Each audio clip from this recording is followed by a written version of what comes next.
Hi, my name is Matt Perko. I'm husband to a wonderful wife, father to an incredible 12-year-old boy. I'm a photographer, a musician, a graphic designer, and I'm also a heart transplant recipient. This x-ray that I'm holding was taken on November 15th, 1997, and it shows my very diseased heart in end-stage congestive heart failure, my internal cardiac defibrillator and wires, and also the wires that are holding my sternum together from a previous experimental open heart surgery. When I had this x-ray taken, I had no idea that 2 days later they'd put me on the list for a new heart. And then just 22 days after that I would actually receive the gift of a new heart.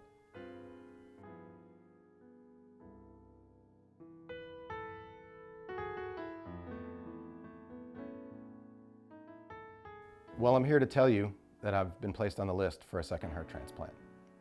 About 5 years ago, during a routine angiogram, my team at Cedars-Sinai discovered 3 arteries nearly 100% blocked.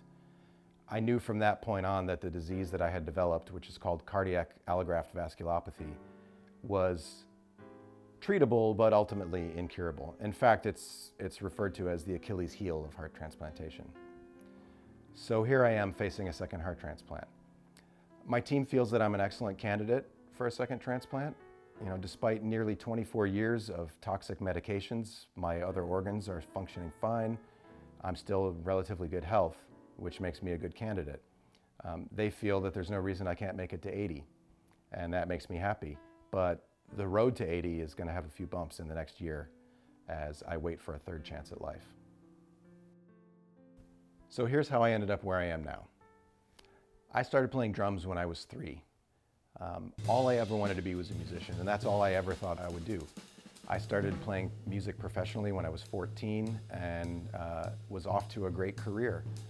So then, as a normal 19-year-old with his whole life ahead of him, I got sick with what I thought was the flu, and it lasted for about 2 weeks, which is not normal. So I went to the doctor, and I was lucky that he saw that something else other than the flu must be going on, and he did a chest x-ray and an EKG, which clearly showed that I was in end-stage congestive heart failure. And that was the beginning of a 1.5-year journey where I had multiple cardiac arrests, experimental open heart surgeries, blood transfusions. At my sickest point, I was 6'2" and 128 pounds. I couldn't eat anything and keep it down. I was throwing up. And in fact, the night before I was admitted to the hospital, I was up all night throwing up blood. And at 6 in the morning, my mother came in and I said, "That's it, I don't want to do this anymore. I just want to die." And she wouldn't take no for an answer. She said, "No, we're going to the hospital." And she dragged me into the car, and then we went to the hospital, and that was when that x-ray was taken, and 2 days later I was placed on the list. And then on December 9th, 1997, I was given a new heart, which changed my life forever. During my illness, I was no longer able to play drums. I was just too sick. And so I started turning to visual art, which, you know, I never had a proclivity towards, but it was the only thing that I could do. So I started learning graphic design and photography. And, you know, those two things became passions of mine that little did I know would become a career after transplant. This new heart really did give me a second chance at life. You know, I was able to regain my music career. I've traveled the world playing music. I've been able to become a successful photographer. I fell in love, I got married. I have a wonderful child. We moved across the country, and I earned my bachelor's in photography. So that's where I find myself today. A 45-year-old jazz musician, photographer, graphic designer, a husband, a father, who needs a life-saving transplant. The first time around, it was much different. I was 19, I was waiting to see what my life would become. My whole life was ahead of me. Now I have the life that I want, and I'm really fighting to keep it and to see it through. Like anyone, I want to grow old. I want to grow old with my wife. I want to see my son grow up, go to college, start his own family.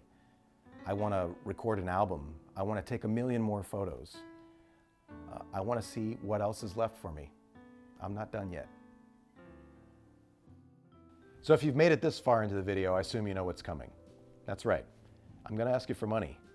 You know, having a heart transplant, it's really a major surgery. And even though I have full insurance, the costs can be staggering. I have to relocate to Los Angeles. There's housing, there's transportation costs, medical bills. It's really staggering and overwhelming. And so my family and I would really appreciate it if you have anything to spare, $1, $2, $10, whatever it may be. We would really appreciate your support. Thank you so much.